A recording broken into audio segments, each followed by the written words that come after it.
आणि जोरात सगळ्या फॅमिलीला सांगितलं की तिला भांडी घासायला शिकवा. खरं सांगते, माझ्या आयुष्यामध्ये सक्सेस मध्येच फेल्युअर होतं. माझ्या डोक्यावरची टिकली जर माझ्या आयुष्यात फुल स्टॉप ठरली तर काय होईल.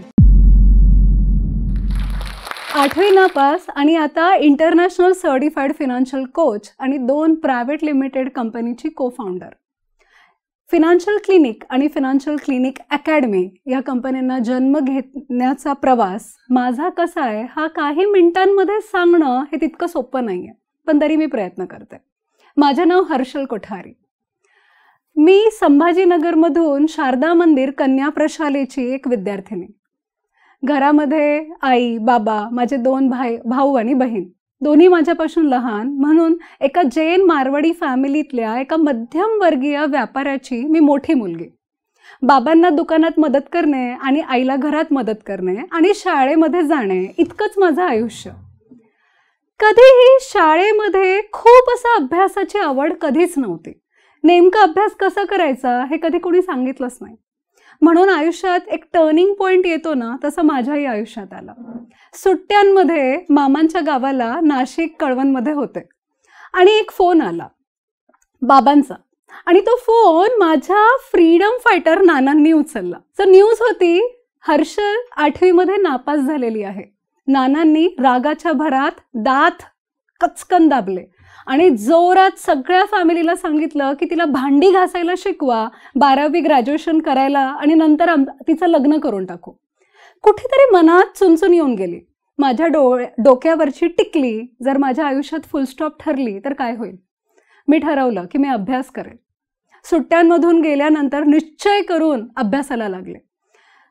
काय अभ्यास करायचं माहीत नव्हतं, कारण आई 10वी आणि बाबा 8वी. पण असं म्हणतात ना, सक्सेसचं अपोजिट फेल्युअर आहे. पण खरं सांगते, माझ्या आयुष्यामध्ये सक्सेस मध्येच फेल्युअर होतं. या फेल्युअरनेच माझ्या आयुष्याचं टर्निंग पॉईंट दिलं. मी खूप अभ्यास केला. त्या वर्षी इतका अभ्यास केला का इतिहासामध्ये मला 100 पैकी 100 मार्क पडले. माझं सगळ्यात पहिलं अचिव्हमेंट तेच होतं. 8वी झाली, 9वी झाली, 10वी झाली आणि 10वी मध्ये 72% मार्क मिळाले. कुठल्याही मुलाला 10वी नंतर सायन्स घेऊ का कॉमर्स घेऊ असे 2 चॉईसेस माझ्याही समोर होते. आर्ट्समध्ये जायचं नव्हतं, पण बेडूक आणि कॉकरोचची भीती प्रचंड होती, म्हणून मी कॉमर्स घेतलं. लहानपणापासूनच पैसा खूप आवडायचा, पैसे खूप कमवावे, मुळात पैशांचं झाडच लावायचं आहे अशी कुठेतरी फिलिंग होती. कॉमर्समध्ये मला ते शिकायला मिळेल असं कळलं. 11वी, 12वी, ग्रॅज्युएशनपर्यंतचं शिक्षण खूप छान झालं. सरस्वती भुवन कला वाणिज्य महाविद्यालयाची मी स्टुडंट. ऑर्गनायझेशनची स्पेलिंग 11वीत येत नव्हती, पण ग्रॅज्युएशन येता येता इंग्लिश स्पोकन क्लासेस वगैरे करून कसं तसं आपलं ग्रॅज्युएशन संपलं. छोटे मोठे प्रोजेक्ट केले, पण ह्या प्रोजेक्टमध्ये अर्निंग करायचं आणि अभ्यास करायचा इतकंच काम माझं होतं. ग्रॅज्युएशन संपलं, आता पुढे काय. पार्ट टाईम काही ना काही काम सुरूच होते. अर्निंग तशी थोडीफार सुरू होती. बाबांना सांगितलं, बाबा माझं ग्रॅज्युएशन संपलं आहे आणि आता मला MBA करायचं आहे. मी मास्टर डिग्री घेणार बिझनेस असोसिएटमध्ये. बाबांनी सांगितलं, तुला जे अभ्यास करायचं ते कर, पण लग्न झाल्यानंतर. इनफॅक्ट मला हे कळलं, मला घरात पाहुणे बघायला येणार आहे. मी सरळ घरात सांगितलं, जर तुम्ही माझं जबरदस्ती लग्न करत असाल तर मी घर सोडून निघून जाईल. आणि ह्या वाक्याला, ह्या जिद्दीला घरच्यांनीही समजलं, कारण मी खूप ठाम होते. एकदा डिसाईड केलं तर मग सोडायचं नाही. मग काय, बाबांना म्हटलं मला MBA करायचं आहे, मला 2 वर्ष फक्त द्या, मला MBA करू द्या, नंतर मी करेल लग्न. यावरती सगळ्यांचा होकार पडला. पण एक नवीन प्रश्न माझ्यासमोर होतं. बाबा बोलले की तुला ग्रॅज्युएशनपर्यंत काय शिक्षणाला हेल्प लागली ती केली. खरं सांगू का, मराठी मीडियमच्या मुलींना त्या काळी सरकारच सगळं एज्युकेशन करत होते, पण पोस्ट ग्रॅज्युएशनला तसं चालणार नाही, फीज होती. बाबा म्हणाले माझ्याकडे पैसा नाही. ते तसे खरे होते. आज हे कळतं, कारण एक मध्यमवर्गीय व्यापारी ज्याला 3 मुलं आहेत, त्यांना 3ही मुलांचे शिक्षण करायचे, लग्न करायचे, आणि त्याला कधीही कुणी पैशांचं नियोजन कसं करायचं हे सांगितलेलं नाही आहे, तर त्या बाबाला आपल्या मोठ्या मुलीच्या पोस्ट ग्रॅज्युएशनसाठी पैसे कसे राहणार. त्यामुळे त्यांनी मला माझ्याकडे पैसे नाही हे स्पष्ट सांगितलं. मग काय, मी ह्या प्रॉब्लेमला चॅलेंज म्हणून स्वीकारलं. मी आज सगळ्या युथला हे सांगेल की तुमच्या आयुष्यात असे 100 प्रॉब्लेम्स येणार आहे, पण तुम्ही त्या प्रॉब्लेमला प्रॉब्लेम म्हणून बघता का चॅलेंज म्हणून एक्सेप्ट करता, हे सगळे चॉईसेस आपल्याच हातात असतात. मी ह्या चॅलेंजला कसं सॉल्व्ह करायचं हा विचार सुरू केला. सरळ बँक गाठली, बँकमध्ये एज्युकेशन लोन कसं मिळता येईल ह्याबद्दल चर्चा केली आणि बाबांना काकांना रिक्वेस्ट करून गॅरेंटर म्हणून सह्या करून घेतल्या. त्यांना मी प्रॉमिस केलं की मी शिक्षण घेऊन स्वतः अर्न करेल आणि हे लोन फेडेल, तुम्ही टेन्शन घेऊ नका. शेवटी होकार मिळाला आणि मी खूप ऋणी आहे माझ्या फॅमिलीची की एक मिडल क्लास जैन मारवाडी फॅमिलीमधून मला वाढवत त्यांनी शेवटी मला एज्युकेशन लोन घेऊ दिलं. MBA ह्युमन रिसोर्स मॅनेजमेंट आणि मार्केटिंगमध्ये केलं. खूप छान पद्धतीने मला खूप काही शिकायला मिळालं. पण MBAमध्ये सगळ्यात मोठी जादू होती त्या MBAचा ड्रेसिंग. मला ब्लेझर घालायला मिळत होतं. ब्लेझर घालताना एका मोठ्या कंपनीचे मॅनेजिंग डिरेक्टर मी आहे अशा फिलिंगने मी रोज कॉलेजला जायचे आणि असं छानपैकी माझं कॉलेज सुरू होतं. ह्युमन रिसोर्स मॅनेजमेंट आणि मार्केटिंगचे धडे मी घेत होते. फर्स्ट इयर नंतर आमच्या कॉलेजमध्ये इंटर्नशिप करणं कंपल्सरी होतं. तुमच्यापैकी खूप साऱ्या युथला हे इंटर्नशिपचे प्रोजेक्ट्स मिळतात. मलाही मिळाले. मी नाशिकला गेले. 4 महिने इन्शुरन्स सेक्टरमध्ये मला हे इंटर्नशिप मिळाली. माझे सगळे फ्रेंड्स मला हसत होते. का? कारण आता तू इन्शुरन्स विकणार MBA करून, ही फिलिंगच खूप वाईट अशी होती त्या काळी. पण नानींनी शिकवलं, जे तुझ्या पदरी पडतं ते घे आणि त्याला नीट कर. मग काय, मी इंटर्नशिपची सुरुवात केली. 4 महिने 1000 फॅमिलींच्या घरी जाऊन इन्शुरन्सवरती प्रश्न विचारायला सुरुवात केली. तुम्हाला इन्शुरन्स कळतं का? तुम्ही इन्शुरन्स म्हणजे नेमकं काय समजता? इन्शुरन्सच्या पॉलिसी तुम्ही कशा भरता? आणि नवल वाटेल 90% लोकांना इन्शुरन्स म्हणजे नेमकं काय हे त्या काळी माहीत नव्हतं. लोक काही म्हणत होती हे सेव्हिंग प्लॅन आहे, काही इन्व्हेस्टमेंट प्लॅन आहे, काही वेस्टेज ऑफ मनी सुद्धा म्हणत होती. काही म्हणत होती आम्हाला हे जबरदस्तीने विकलं गेलंय म्हणून आम्ही हे घेतलंय. 1000 फॅमिलींना भेटल्यानंतर मला हे लक्षात आलं की लोकांना मनी मॅनेजमेंट काहीच कळत नाही आहे. दुसरीकडे ज्या कंपनीमध्ये मी इंटर्नशिप करत होती त्या कंपनीतल्या सेल्सच्या लोकांना मी खूप जवळून पाहिलं. ॲडवायझर कसा वागतो हे पण मला कळलं. कुठेतरी चुकतंय हे लक्षात येत होतं, पण त्या काळी मला नेमकं काय करायचंय हे कळत नव्हतं. कसं तसे 4 महिने इंटर्नशिप संपले आणि सेकंड इयरच्या MBAची परत सुरुवात झाली. पण ह्या सेकंड इयरमध्ये मी पार्ट टाईममध्ये स्वतः इन्शुरन्स ॲडवायझर झाले. आज जर एखादा युथ पार्ट टाईममध्ये काहीतरी करतोय, मी तुम्हाला कॉंग्रॅच्युलेट करेल. कारण कॉलेजमध्ये तुम्ही जे काही शिकताय ते शिकत जर पार्ट टाईममध्ये तुम्ही काहीतरी करताय, ह्यातनं तुमचं स्किल, नॉलेज, तुमची फिलिंग खूप वेगळ्या स्तरावरती डेव्हलप होते. मी स्वतः ज्यावेळेस इन्शुरन्स ॲडवायझर झाले, MBAचे स्टुडंट असून मी माझ्या घरच्यांना इन्शुरन्सचं महत्त्व सांगायला सुरुवात केली. माझे काका, माझे बाबा, खूप सगळे लोक मला हे बोलत होते, हा सब्जेक्ट सोडून जे बोलायचं ते बोल. आणि मग काय, माझं ते काम किती स्ट्रगलफुल आहे ही फिलिंग मला येत होती. शेवटी 2 वर्ष MBAचे संपले. ज्या कंपनीमध्ये मी ॲडवायझर होते त्याच कंपनीने मला सेल्स मॅनेजरची ऑफर दिली आणि मी ती घेतली. 2 वर्ष लाईफ इन्शुरन्स कंपनीमध्ये खूप deep as a development officer म्हणून काम केलं. पण किती वर्ष फक्त लाईफ इन्शुरन्स शिकू म्हणून मी जनरल इन्शुरन्सला जॉईन केलं. गाईचा क्लेम कसा येतो हे खूप जवळून पाहिलंय. गाईचे कान कॅरी बॅगमध्ये येतात आणि क्लेम सेटलमेंटची प्रोसेस काय हे जवळून पाहिलंय. ट्रकचा चॅसिस नंबर आणि लुना आणि 2 व्हीलरचा चॅसिस नंबर कुठे आहे हे स्वतः घासलंय. एक MBAची स्टुडंट स्टार्टिंगला घासून किती मोठी होऊ शकते हे ज्वलंत एक्झाम्पल तुम्हाला माझ्यामध्ये मिळेल. खूप सारे MBAचे स्टुडंट आज कन्फ्यूज होतात. त्यांना वाटतंय कम्फर्टेबल खूप छान AC मधला रूम पाहिजे, पण नाही आहे. तुम्ही ग्राउंडवरती उतरून ज्यावेळेस सुरुवातीला करिअरची सुरुवात कराल, तुम्ही ज्यावेळेस मोठे होता ते सगळं नॉलेज तुम्हाला कामाला येईल. माझंही तसंच झालं. 3-3.5 वर्षाचा कॉर्पोरेट अनुभव झाला, पण मला ट्रेनर व्हायचं होतं. मग काय, 2008मध्ये माझ्या आयुष्यामध्ये 2 सुखद घटना घडल्या. रितेश कोठारी बरोबर लग्न करून मी पुण्यात आले आणि टाटा AIमध्ये एक्झिक्युटिव्ह ट्रेनिंग मॅनेजर म्हणून माझी जर्नी सुरू झाली. मी ट्रेनर झाले. ह्याच्यासारखं हॅप्पी आयुष्य माझ्या आयुष्यात काही नव्हतं. 2008मध्ये ट्रेनर झाले, पण मी ठरवलं की मी फक्त PPT ट्रेनर नाही होणार. मी ट्रेनिंग मॅनेजर म्हणून काम सुरू केलंय, पण मी माझा अभ्यास सोडणार नाही.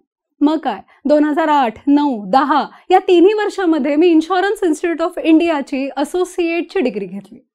शिकणं आणि शिकवणं हे 2च काम माझ्याकडे होते. छान सुरू होतं. 2012ला मी आई झाले, पण त्याच्या आधी मी इन्शुरन्स इन्स्टिट्यूट ऑफ इंडियाची असोसिएट मेंबर होते. आफ्टर दॅट 2014ला मी फेलोशिप केली, इंटरनॅशनल लेवलचा अभ्यास केला. 10 पेपर निगेटिव्ह मार्किंगने, डॉलरमध्ये त्याचा खर्च, आणि हा सगळा मी पत्कारला. एक आई, एक गृहिणी, सोबत जॉब आणि सोबत अभ्यास. हे तसं बोलायला सोपं वाटतं, करून बघा, तुम्हाला जाणवेल की किती जिद्द पाहिजे. ही जिद्द मी ठेवली, जर तुम्ही ठेवाल तर तुम्हाला करिअरमध्ये कुणीच थांबवू शकत नाही.